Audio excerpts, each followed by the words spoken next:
तो हेलो बच्चों, जैसा आपको पता है कि बोर्ड की परीक्षा के लिए हमने फिजिक्स का टेस्ट सीरीज़ और इम्पोर्टेंट क्वेश्चंस आपको देना शुरू कर दिया है। और हमने पहली बार यूनिट 1 यानी इलेक्ट्रोस्टैटिक्स के कुछ क्वेश्चंस हमने आपको दिए थे, और उस क्वेश्चंस में जो ऑब्जेक्टिव टाइप क्वेश्चन थे वो सारे क्वेश्चंस के हमने सलूशन आपको बता दिए थे। बच्चों की डिमांड है कि सारे क्वेश्चंस के आंसर मुझे दिए जाएं, तो मैं आज आपके लिए उसी पेपर का जो क्वेश्चन नंबर 5 से लेकर के और कुछ दूर तक, क्वेश्चन नंबर 5 से लेकर क्वेश्चन नंबर 9 तक 2 मार्क्स के क्वेश्चन जो दिए हैं, उन सारे क्वेश्चंस के आंसर हमने आपके सामने यहाँ लिख रहा हूँ। तो आप इन्हें देखिए। क्वेश्चन नंबर 5 में आपको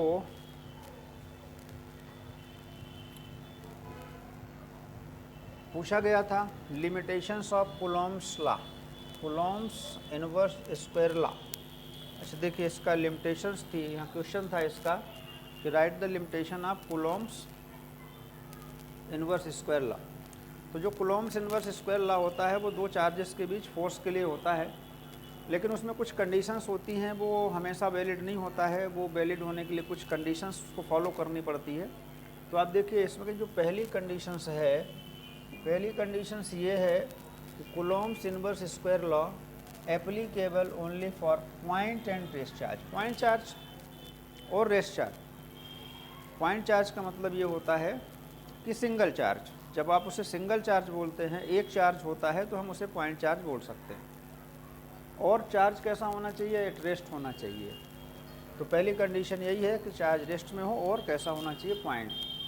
साथ ही साथ एक दूसरी कंडीशंस भी है, जो दो चार्जेस के बीच का जो डिस्टेंस होता है, अगर पहला चार्ज है Q1, दूसरा चार्ज है Q2, इसके बीच की जो डिस्टेंस है वो, इसकी बाउंडेशन है कि अगर दो चार्जेस के बीच की डिस्टेंस जो R है वो 10⁻⁻15 मीटर से छोटी नहीं होनी चाहिए।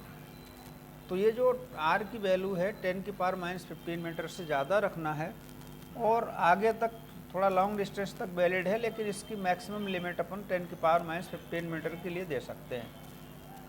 तो यहाँ लिखा हुआ है कि this law is valid only distance R की जो वैल्यू है ये 10⁻⁻15 मीटर है, ठीक है, और ये भी 10⁻+15 मीटर है।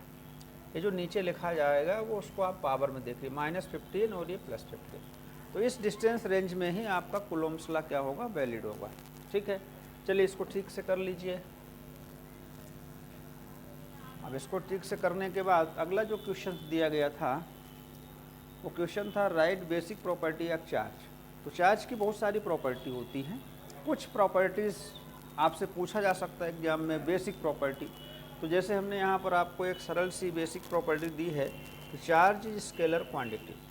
चार्ज कैसी क्वांटिटी? ये भी उसकी प्रॉपर्टी है। बहुत सारी प्रॉपर्टी चार्ज में आती हैं, लेकिन आप दो प्रॉपर्टी देखिए कि charge is a scalar quantity. Scalar क्यों है, इसका रीजन भी हमने लिखा है नीचे, कि चार्ज स्केलर क्वांटिटी इसलिए होता है कि ये जो चार्ज होता है किसी बॉडी का, वो किसी बॉडी से कितने इलेक्ट्रॉन डेफिशिएट हुए हैं, बाहर गए हैं, या कितने इलेक्ट्रॉन उसके अंदर एक्सेस हुए हैं। तो चार्ज, देखिए न्यूट्रल बॉडी में number of electron number of proton के बराबर होता है, इसलिए बॉडी न्यूट्रल होती है। और चार्ज होने का मतलब ये होता है कि इलेक्ट्रॉनों की उसमें कमी हो जाए या उसमें थोड़ा सा इलेक्ट्रॉन एक्सेस हो जाए। तो ये नंबर्स ऑफ इलेक्ट्रॉन्स को रिप्रेजेंट करता है, इसलिए स्केलर क्वांटिटी है। और जो दूसरी प्रॉपर्टी दी है, चार्ज इज ट्रांसफरेबल। अब देखिए, चार्ज जो होता है एक बॉडी से दूसरी बॉडी में क्या हो जाता है? इलेक्ट्रॉनों के थ्रू ट्रांसफ़र हो जाता है। तो ये चार्ज ट्रांसफरेबल भी है एक बॉडी से दूसरी बॉडी में। अच्छा देखिए, अगर आपको और आगे जाकर किसकी प्रॉपर्टी देखना है तो इसकी एक प्रॉपर्टी आप अपनी बुक्स में देख सकते हैं, additivity of charge. Additivity of charge, ये जो चार्ज होता है एडिटिव यानी स्केलर एडिशन को फॉलो करता है। एडिटिविटी ऑफ चार्ज, ये चार्ज किसी बॉडी का जो टोटल चार्ज होता है उसमें जितना भी चार्ज है उस सबको एक सिंपल स्केलर मेथड से आप ऐड करके देख सकते हैं। एक चार्ज की प्रॉपर्टी और भी हो सकती है, क्वांटाइजेशन ऑफ चार्ज। तो इसका एक सेपरेट क्वेश्चन ही आप तैयार कर लीजिए, क्वांटाइजेशन ऑफ चार्ज। चार्ज हमेशा क्वांटाइज्ड है, यानी चार्ज हमेशा इलेक्ट्रॉनिक चार्ज के इंटीग्रल मल्टीपल फॉर्मेट में ही अवेलेबल होता है, तो इसको बोलते हैं हम। ये सारी प्रॉपर्टी हैं, चार्ज में बहुत प्रॉपर्टी है, और भी प्रॉपर्टी है। Charge without mass can not exist, बिना मास का चार्ज एग्जिस्ट नहीं करता है। तो ये बहुत सारी प्रॉपर्टी हैं। तो आप एग्जाम के लिए अपने दो प्रॉपर्टी अगर आपसे पूछता, कोई भी ऐसा कोई कंडीशंस नहीं है, अगर इस तरह से क्वेश्चन दिया जा रहा है बेसिक प्रॉपर्टी आप चार्ज, तो बहुत सारी प्रॉपर्टीज़ में कोई सी दो प्रॉपर्टी आप इसको लिख सकते हैं। देखिए नेक्स्ट क्वेश्चन क्या दिया गया था आपको। नेक्स्ट क्वेश्चन दिया गया था डाइपोल मोमेंट, इलेक्ट्रिक डाइपोल से रिलेटेड क्वेश्चन था। अब ये डाइपोल मोमेंट के पहले आपको एक पता रखना पड़ेगा कि डाइपोल क्या होता है। तो डाइपोल जो होता है दो चार्जेस का सिस्टम होता है। देखिए दो चार्ज कैसे होते हैं, एक प्लस में हो, दूसरा चार्ज कैसा हो, माइनस में हो, और उनका मैग्नीट्यूड क्या हो, दोनों का मैग्नीट्यूड सेम हो। तो इक्वल मैग्नीट्यूड वाले जब दो चार्जेस और साइन कैसे हो, उनके अपोजिट नेचर वाले हो, एक पॉजिटिव हो एक नेगेटिव हो, और उनके बीच की डिस्टेंस बहुत ज़्यादा ना हो, बहुत कम डिस्टेंस हो, तो उस सिस्टम का नाम रख दिया जाता है डाइपोल। अब डाइपोल में जो मोमेंट है, आपसे पूछा जा रहा है डाइपोल मोमेंट क्या है। तो डाइपोल मोमेंट कह रहा है कि the product of magnitude of any one charge, किसी भी डाइपोल का कोई एक चार्ज का मैग्नीट्यूड, देखिए मैग्नीट्यूड तो सेम होता है इसलिए कोई सा भी ले सकते हैं। तो मैग्नीट्यूड ऑफ चार्ज और डिस्टेंस बिटवीन चार्ज, दोनों के बीच की डिस्टेंस को हम जनरली 12 से रिप्रेजेंट करते हैं, उसको उससे मल्टीप्लाई कर देने से जो क्वांटिटी बनती है P बोलते हैं इसको, इसी को बोला जाता है डाइपोल मोमेंट। तो what is the dipole moment? The product of magnitude of any one charges and effective length by distance को बोलते हैं, इज कॉल्ड डाइपोल मोमेंट। अब डाइपोल मोमेंट चार्ज और इफेक्टिव लेंथ P बराबर Q इंटू 12। अब इसकी unit देखिए, unit क्या होती है, चार्ज की यूनिट कूलम और डिस्टेंस की यूनिट मीटर, तो इसकी यूनिट होती है कूलम मीटर। शॉर्टकट में अगर CM लिखा हो तो कूलम मीटर पढ़ना है, सेंटीमीटर नहीं पढ़ना। डायमेंशनल फार्मूला भी है इसका, कूलम्स चार्ज का A और T होता है, और डिस्टेंस को मिला दीजिए तो ATL हो जाएगा। और ये भी ध्यान रखिएगा कि इट इज़ वेक्टर, थोड़ा मैं ऐड कर दे रहा हूँ, कैसी क्वांटिटी है ये वेक्टर क्वांटिटी है। अब वेक्टर क्वांटिटी है तो इसमें डेफिनेटली क्या होगा, डायमेंशन होगा, डायरेक्शन होगा। अब डायरेक्शन हमेशा इसका देखिए minus charge two plus, negative से पॉजिटिव चार्ज की तरफ इसका डायरेक्शन होता है। अगर एक डाइपोल में जिधर माइनस Q है उससे किधर जाइए आप, पॉजिटिव चार्ज की तरफ, तो आपको डायरेक्शन मिल जाएगा। साथ ही साथ में आपको इसके साइज के बारे में भी कभी पूछ सकता है कि आइडियल डाइपोल, जैसे आपसे कह दिया कि आइडियल डाइपोल का साइज क्या होता है, तो बहुत छोटा होता है पॉइंट साइज, लेकिन अगर आइडियल बोल रहा है तो आप इसको आइडियल साइज आप इसका क्या लिख सकते हैं, 0 लिख सकते हैं। इतनी सारी चीज़ें आप इस डाइपोल मोमेंट से रेडी कर सकते हैं। अब नेक्स्ट क्वेश्चन जो आपको दिया गया था, हाँ ठीक है, ये है नेक्स्ट क्वेश्चन दिया गया था आपको, electric flux and right its unit. अब इलेक्ट्रिक फ्लक्स, ये इलेक्ट्रिक फील्ड की कहानी है। इलेक्ट्रिक फील्ड का रिप्रेजेंटेशन जो होता है, हम पिक्चर बना के लाइन खींच के उसका रिप्रेजेंटेशन करते हैं तो उसको इलेक्ट्रिक फील्ड लाइन बोलते हैं। अभी जैसे कोई इलेक्ट्रिक फील्ड है तो इलेक्ट्रिक फील्ड में हम किसको रिप्रेजेंट करते हैं, इलेक्ट्रिक फील्ड लाइन से उसको हम रिप्रेजेंट करते हैं। अब ये जैसे मान लीजिए लिख रहा है कि the number of electric field line passes through normally of any surface in electric field is called electric flux। बहुत आसान है। अगर मैं बोलूं कि एक सरफेस है, ये सरफेस से कुछ इलेक्ट्रिक फील्ड लाइन ऐसी पास हो रही हैं जो सरफेस को बिल्कुल 90 डिग्री पर काटते हुए और ऐसे क्रॉस हो रही हैं, तो जितनी भी फील्ड लाइन आपको इस सरफेस के नॉर्मली क्या कर दे पास हो जाए, तो उनके नंबर्स को हम क्या कहते हैं, फील्ड लाइन बोलते हैं, है ना, और फ्लक्स बोलते हैं। अब फ्लक्स को हम किससे रिप्रेजेंट करते हैं, फाई से रिप्रेजेंट करते हैं।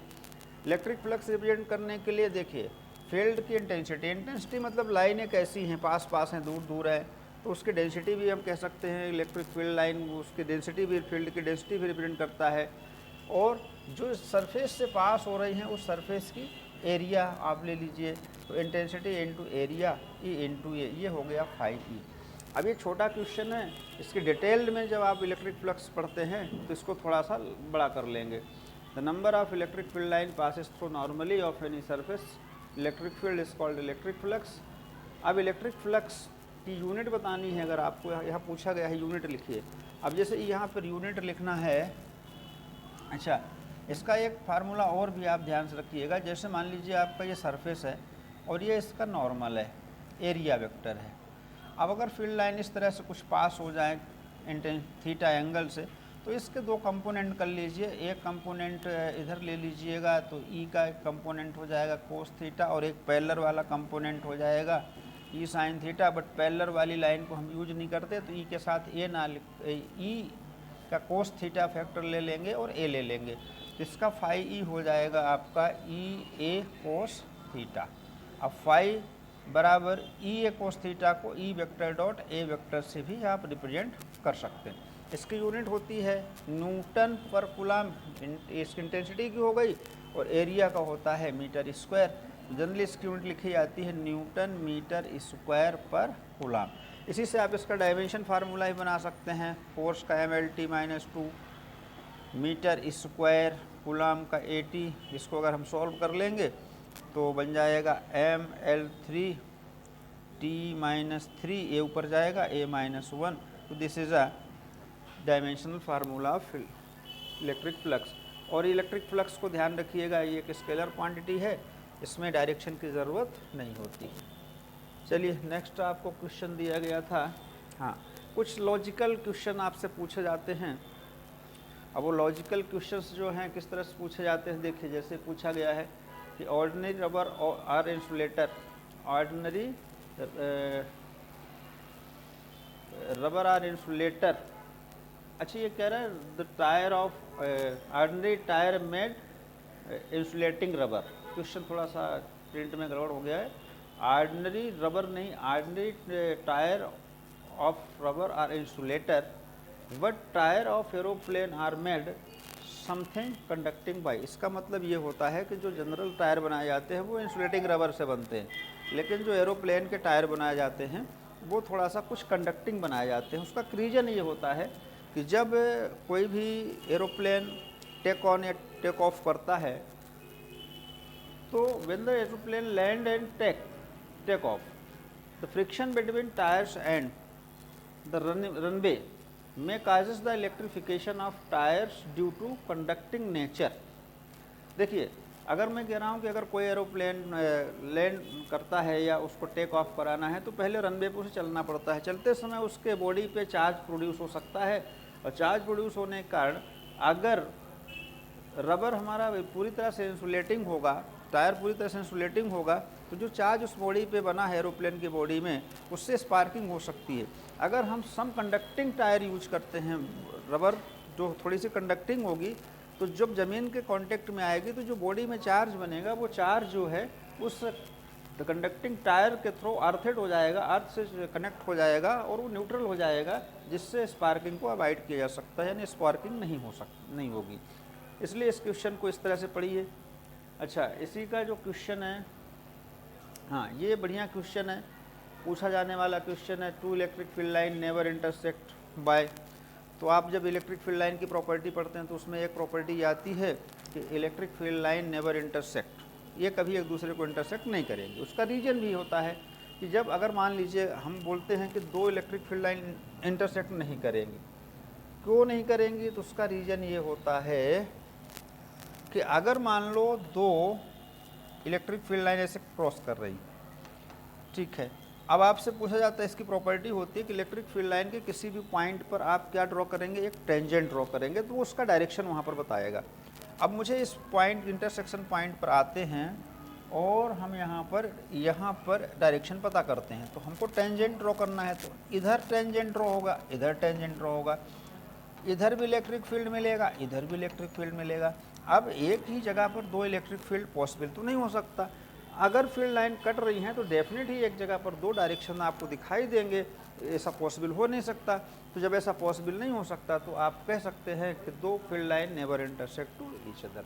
ठीक है, इसको पढ़ के आप इसका आंसर दे सकते हैं, यही कुछ लिखा हुआ है इसमें। और एक क्वेश्चन आपको और दिखाता हूँ। हाँ, ये सब छोटे क्वेश्चन बड़े इंपॉर्टेंट होते हैं।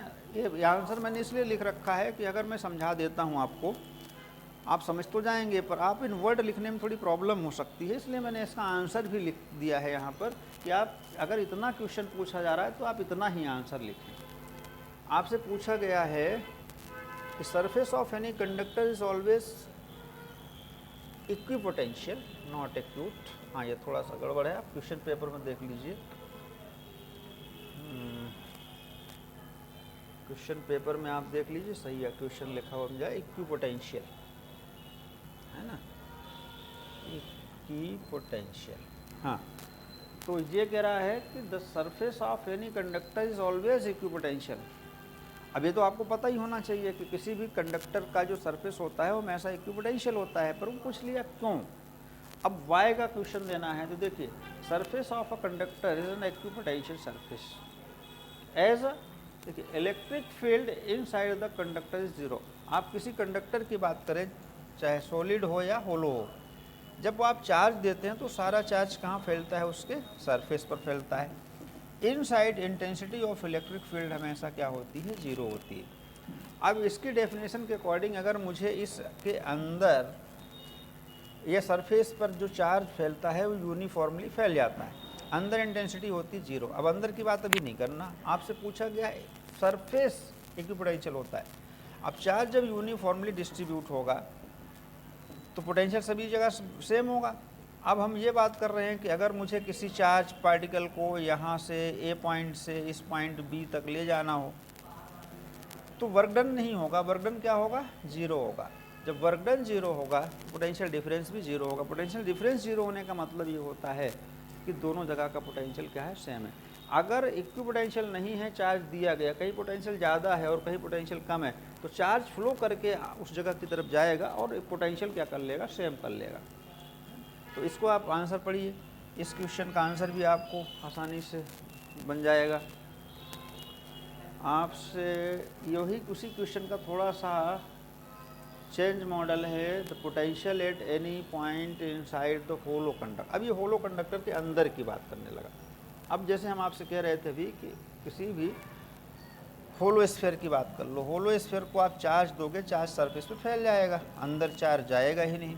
जब अंदर चार्ज जाएगा नहीं तो इंटेंसिटी क्या होगी, जीरो होगी। तो जब अंदर इंटेंसिटी ही नहीं है तो किसी भी टेस्ट चार्ज को, किसी भी चार्ज को आप एक जगह से दूसरे जगह तक ले जाने में वर्क नहीं कर पाएंगे। वर्क क्या आएगा, जीरो आएगा, क्योंकि इंटेंसिटी ही नहीं है। तो जब वर्क नहीं होगा तो सभी जगह पोटेंशियल क्या रहेगा, सेम। यहाँ यही लिखा हुआ है, इसको आप पढ़ लीजिए ठीक से। आगे बढ़ कर के देखते हैं अगला क्वेश्चन क्या दिया गया था आपको।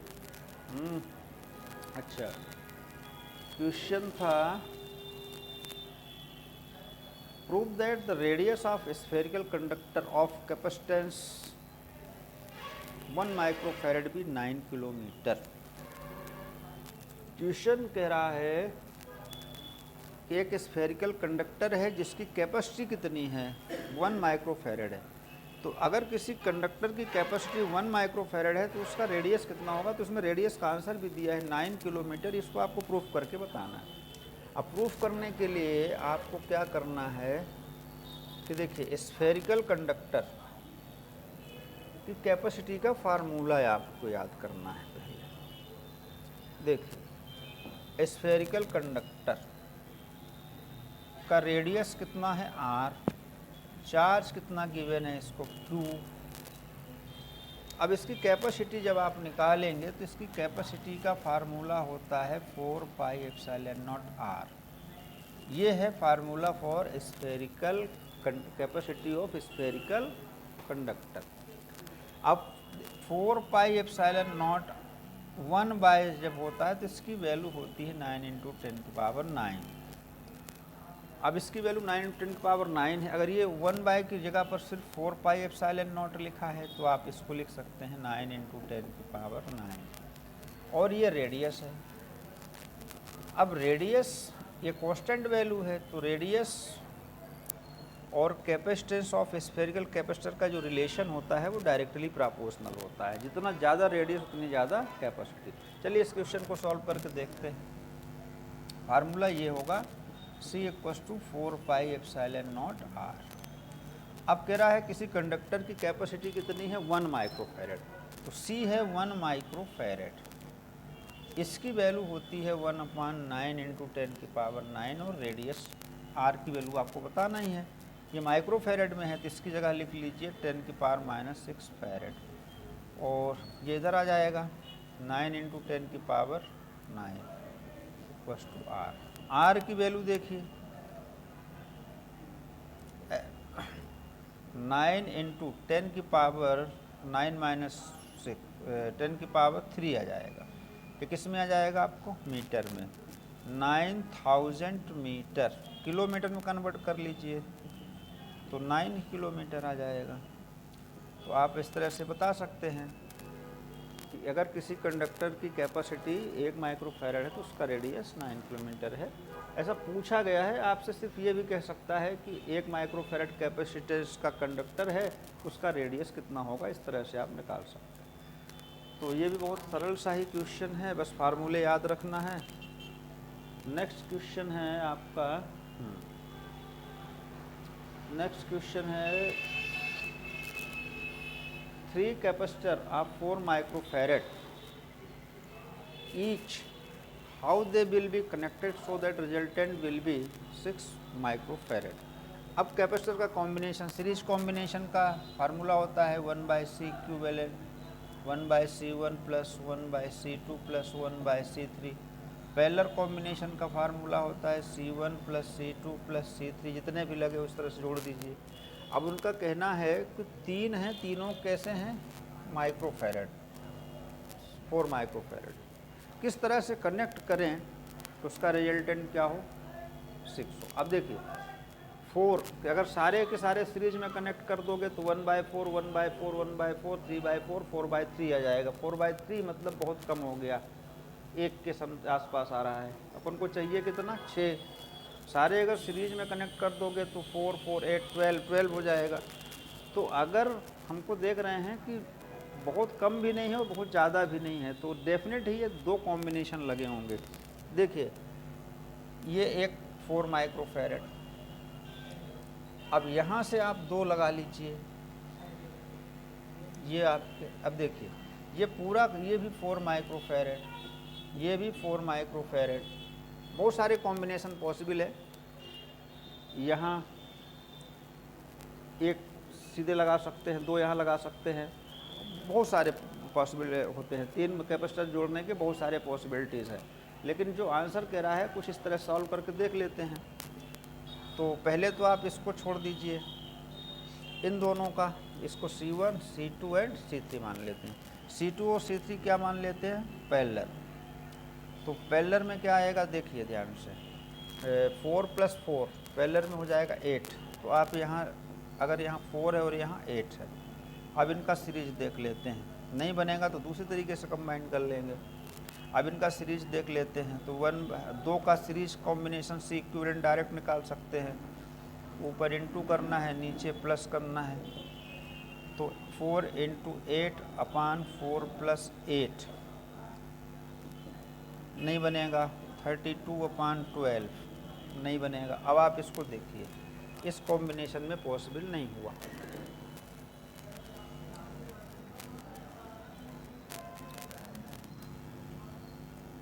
फोर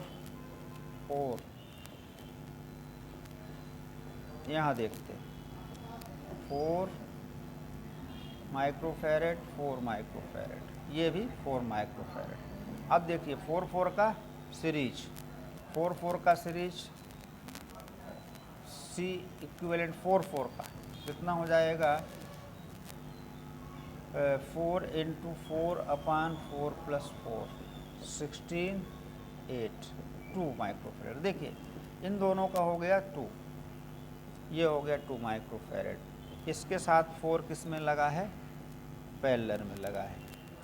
तो 4 पैरेलल में लगा है तो C इक्विवेलेंट हो जाएगा C1 + C2, 2 + 4 = 6 माइक्रोफैरड। देखिए पहली बार चेक किया तो नहीं आया। अब इसके बहुत सारे जितने भी पॉसिबिलिटीज़ होती है सबको चेक करके रखना चाहिए पहले से। इन दोनों का 4 का सीरीज 2 हो जाएगा और 2 और 4 का पैरेलल 6 हो जाएगा। इस तरह से आपका ये आंसर आ जाएगा। नेक्स्ट, अच्छा डेरिवेशन आ गया। Torque on dipole in uniform electric field. अब यूनिफॉर्म इलेक्ट्रिक फील्ड में डायपोल के टॉर्क की बात हो रही है। तो टॉर्क का क्या मतलब है, टॉर्क कैसे सॉल्व किया जाएगा, तो देखिए मैं आपको टॉर्क सॉल्व करके दिखाता हूँ, यहाँ दिखा देता हूँ। इसमें लिखा हुआ है, इस तरह से आप कर सकते हैं, इसको आप पढ़ सकते हैं। अब देखिए टॉर्क, टॉर्क ऑन डायपोल, ये आपका यूनिफॉर्म इलेक्ट्रिक फील्ड कहलाएगा, यूनिफॉर्म इलेक्ट्रिक फील्ड।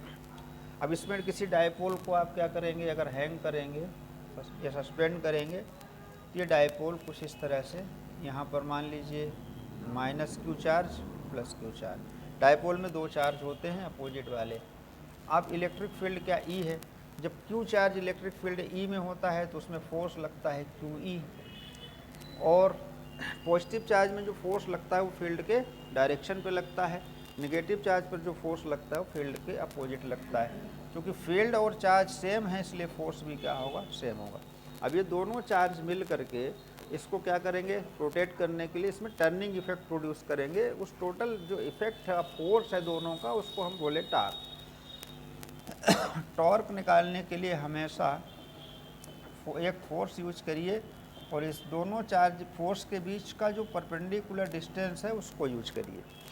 ये टॉर्क को हम किससे रिप्रेजेंट करते हैं, टाउ से। एक फोर्स आप इसमें से कोई सा भी उठा लीजिए और परपेंडिकुलर डिस्टेंस देखिए, ये एक्शन ऑफ लाइन यहाँ है और ये एक्शन ऑफ लाइन यहाँ है, तो ये वाली डिस्टेंस हो जाएगी परपेंडिकुलर डिस्टेंस और ये हो जाएगा थीटा। तो परपेंडिकुलर डिस्टेंस यहाँ कुछ नाम लिख लेते हैं और ये वाली डिस्टेंस को हम लिख देते हैं परपेंडिकुलर डिस्टेंस। अब इसको देखिए, ये होती है 12। अब ये 12 यहाँ से थीटा एंगल पर है, इसका एक कंपोनेंट इधर जाने दीजिए 12 का कोस थीटा और एक कंपोनेंट इधर जाने दीजिए 12 का साइन थीटा। यहाँ बोल रहा है फोर्स के साथ परपेंडिकुलर डिस्टेंस लेना है, यानी परपेंडिकुलर वाला डायरेक्शन का कंपोनेंट लेना है। QE इंटू ये इस तरफ आएगा 12 साइन थीटा, Q के साथ 12 मिला लेते हैं E साइन थीटा, और ये हमने पिछले क्वेश्चन में पढ़ा है Q इंटू 12 मिलाते डायपोल मोमेंट बन जाता है PE साइन थीटा। ये आपका फार्मूला हो गया टॉर्क का। टॉर्क का फार्मूला इस तरह से भी लिखा जा सकता है P क्रॉस E में, क्योंकि ये वेक्टर क्वांटिटी है। वेक्टर क्वांटिटी होने के कारण इसको हम डायरेक्टेड कर सकते हैं। मैक्सिमम टॉर्क के लिए यहाँ पर अगर टाउ थीटा की वैल्यू 0, यानी कि इस डायपोल को हम सीधे यहाँ पर पैरेलल प्लेस्ड कर दें ऐसे, तो थीटा क्या हो जाएगा, फील्ड के साथ 0 हो जाएगा, तो टॉर्क आपका क्या हो जाएगा, 0। यानी अगर कोई डायपोल किसी इलेक्ट्रिक फील्ड में पैरेलल प्लेस्ड है तो उस पर कोई फोर्स यानी कोई टॉर्क अप्लाई नहीं होगा। और मैक्सिमम टॉर्क के लिए थीटा को आप क्या करेंगे, यूज 90, तो टाउ मैक्सिमम के लिए बनेगा आपको PE। तो ये मैक्सिमम टॉर्क है और ये मिनिमम टॉर्क की सिचुएशन भी है, इसलिए यहाँ पर जो लिखा हुआ है आप इसे पढ़ सकते हैं, देख सकते हैं। दोनों ही कंडीशंस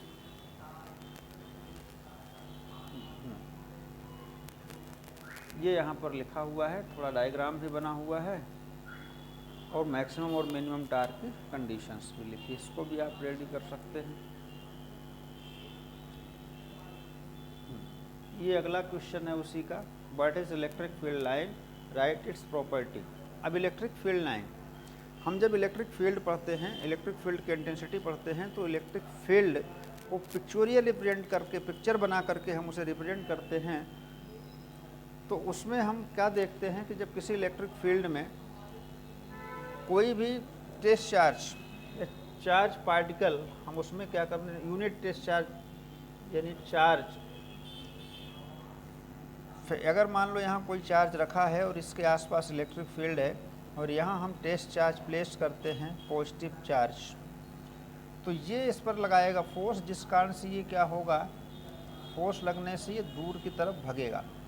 तो जिस पाथ से होकर के ये टेस्ट चार्ज मूव कर रहा है, अगर ये नेगेटिव चार्ज की बात होती तो ये पॉजिटिव टेस्ट चार्ज जो है उसकी तरफ क्या होता, अट्रैक्ट होता।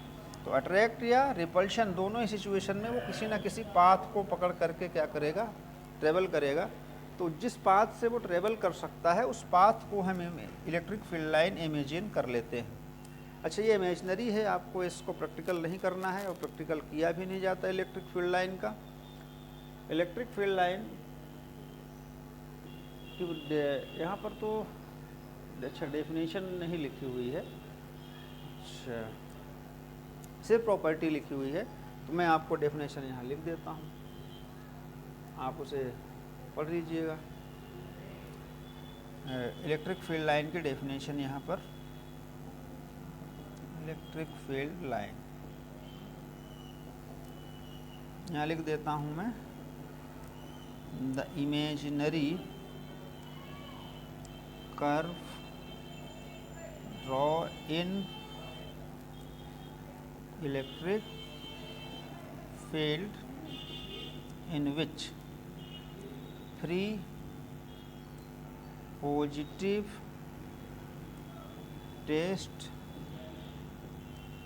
charge can move is called electric field line। जब आप इसे पढ़िए तो थोड़ा पॉज करके इस डेफिनेशन को आप नोट कर लीजिए, हो सकता है इसमें भूल गया हो लिखने में। तो ये इलेक्ट्रिक फील्ड लाइन की डेफिनेशन और प्रॉपर्टी लिखी हुई है यहाँ पर कि electric field line originate from positive charge. आप ये ध्यान रखिएगा कि इलेक्ट्रिक फील्ड लाइन जब कभी भी हम ओरिजिनेट करें, स्टार्ट करें, तो हमेशा वो पॉजिटिव चार्ज से ओरिजिनेट होकर बाहर की तरफ जाती हुई समझनी। अगर वो कोई नेगेटिव चार्ज है तो फिर फील्ड लाइन उसकी तरफ आती है, और अगर प्लस और माइनस दोनों ही चार्ज पास में रखे हुए हैं तो प्लस से निकलकर और माइनस की तरफ चलती हैं। ऐसा कुछ इलेक्ट्रिक फील्ड लाइन को आप रिप्रेजेंट कर सकते हैं। बट दो फील्ड लाइन आपको पीछे प्रॉपर्टी बताइए, काटना नहीं चाहिए, इंटरसेक्ट नहीं होनी चाहिए, और two electric field line never intersect, ये पहले दूसरी प्रॉपर्टी लिखी हुई है। अच्छा, ये हमेशा ओपन कर्व बनाती हैं, पॉजिटिव से निकलकर नेगेटिव की तरफ जाएंगी लेकिन नेगेटिव से वापस पॉजिटिव नहीं आएंगी, इसलिए कभी भी ये क्लोज्ड कर्व नहीं बनाती। तो एक प्रॉपर्टी होती है, it is make always open curve.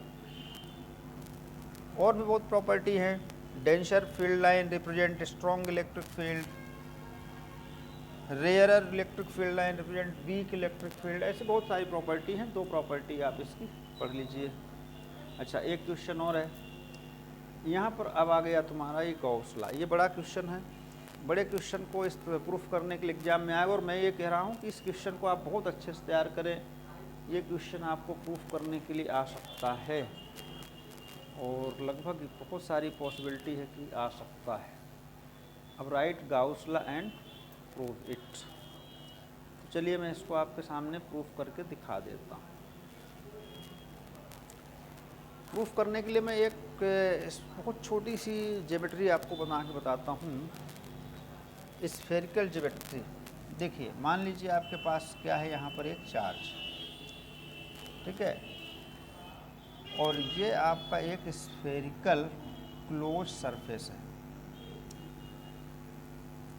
अब यहाँ से आर डिस्टेंस देखिए, आर डिस्टेंस। अब ये स्फेरिकल बॉडी हमने लिया, स्फेरिकल बॉडी इसलिए लिया है क्योंकि ये फार्मूला प्रूफ करने में बड़ी आसानी होगी। ज्योमेट्री आपको इसकी पता रहेगी कि ये इसका सरफेस एरिया क्या होता है, सरफेस एरिया का फार्मूला क्या होता है, तो इससे पता रहेगा। अब ये आपके पास एक चार्ज है, इस चार्ज से आर डिस्टेंस पर इस सरफेस के किसी भी जगह पर आप अगर इलेक्ट्रिक फील्ड निकालते हैं तो इलेक्ट्रिक फील्ड सभी जगह सेम होगा, क्योंकि डिस्टेंस सभी जगह की क्या है, सेम है। तो अगर मैं बात करूँ यहाँ इलेक्ट्रिक फील्ड कितना है, तो वहाँ इलेक्ट्रिक फील्ड हो जाएगा, पॉइंट चार्ज रिगार्ड करें इसको, तो के क्यू बाय आर स्क्वायर, यानी के की वैल्यू अगर लिखा जाए 1/4 pi epsilon not Q by R square. तो ये न्यूटन पर कूलम। ये इलेक्ट्रिक फील्ड हमेशा यहाँ पर ही उतना ही होगा, सभी जगह सरफेस पर, स्फेरिकल बॉडी के सरफेस पर सभी जगह इतना ही इलेक्ट्रिक फील्ड होगा। अब अगर मैं बोलूँ कि ये जो चार्ज है, यहाँ से जो फील्ड लाइन निकलेंगी तो सरफेस को काटते हुए निकलेंगी, तो सरफेस का इलेक्ट्रिक फ्लक्स कितना होगा। देखिए, Gauss law basically charge inside sphere और इलेक्ट्रिक फ्लक्स के बीच का रिलेशन ही होता है। किसी भी क्लोज बॉडी का जो अंदर चार्ज होता है और उससे कितना फ्लक्स इलेक्ट्रिक फ्लक्स पास होगा, उन दोनों के बीच का ये रिलेशन होता है। अब मैंने यहाँ पर इलेक्ट्रिक फील्ड दिखाया। अब मैं अगर बोलूँ कि यहाँ से कितना इलेक्ट्रिक फ्लक्स पास हो रहा है, तो इसके लिए हमें क्या करना है, आप छोटा सा एक सरफेस मान लीजिए, उस पूरे होल सरफेस का एक छोटा सा सरफेस मान लीजिए, जिसकी एरिया आप इसकी पूरे की एरिया अगर ए माने तो इसकी एरिया डी ए मान लेते हैं, और एरिया का डायरेक्शन ये होगा सरफेस के परपेंडिकुलर। अब इलेक्ट्रिक फील्ड भी यहीं से पास हो रही है, तो इलेक्ट्रिक फील्ड का भी डायरेक्शन यही होगा। तो यहाँ से जो फील्ड लाइन और सरफेस एरिया वेक्टर है उसके बीच का एंगल क्या होगा, 0। तो अगर मैं बोलूँ कि यहाँ पर इलेक्ट्रिक फ्लक्स निकालिए छोटे वाले सरफेस का डी फाई ई निकालिए, तो ये बोलता है E D A cos theta, ये फार्मूला है, और थीटा हमेशा वहाँ पर क्या रहेगा, 0। तो ई डी ए कोस 0, तो यहाँ पर आ जाएगा ई डी ए। तो ये जो फ्लक्स निकलेगा आपको उस छोटे से सरफेस का, वो कितना होगा, ई डी ए। अब आप किसी भी जगह पर एक छोटा सा सरफेस डी ए बनाइए, जिससे पास होने वाले फ्लक्स की वैल्यू हमेशा कितनी रहेगी, ई डी ए ही होगी। अब ई डी ए होगी, सभी का ई डी ए होगी, तो हम सिर्फ सभी फ्लक्स को ना निकाल करके और हम इसी को टोटल फ्लक्स निकालने के लिए इसको हम इंटीग्रेट कर देते हैं E D A.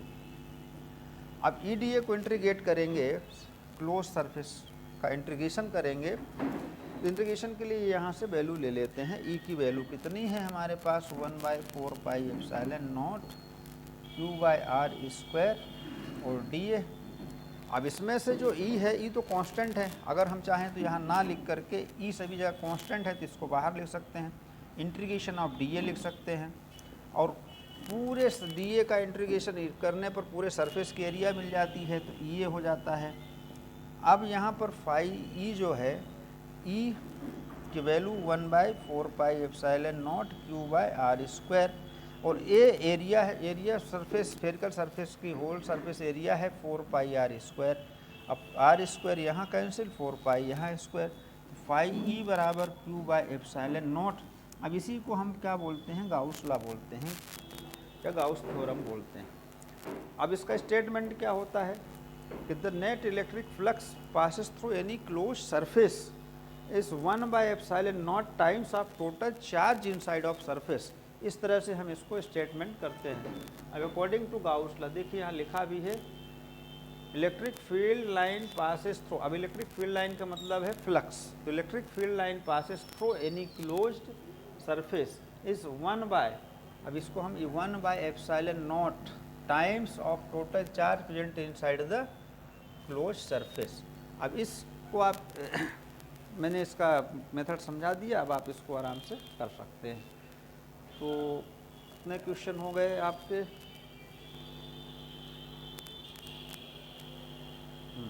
Gauss law हो गया, ठीक है।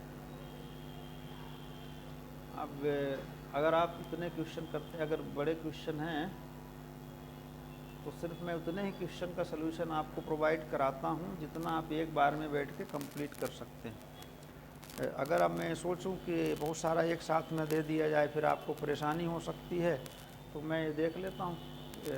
एक, अब कितने हैं, 2, 3, ठीक है। तो फिलहाल आप इतने क्वेश्चन करिए, इसका दूसरा वाला पार्ट जो है आपको फिर से मैं करके दे दूँगा।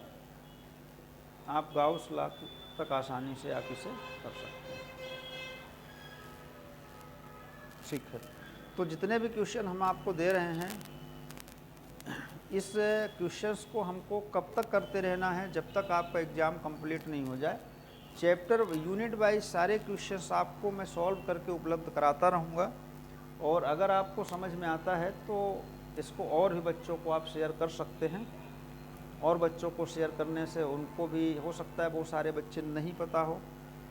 तो अगर आप इस क्वेश्चंस को, इस पेपर को अदर बच्चों पर शेयर करेंगे तो उनका भी काम होगा, और जितना ज़्यादा हम इसे शेयर करेंगे लोग उतना ज़्यादा इसको देखेंगे, पढ़ेंगे और बेनिफिट उठाएंगे। तो आज के लिए इतना ही, थैंक यू।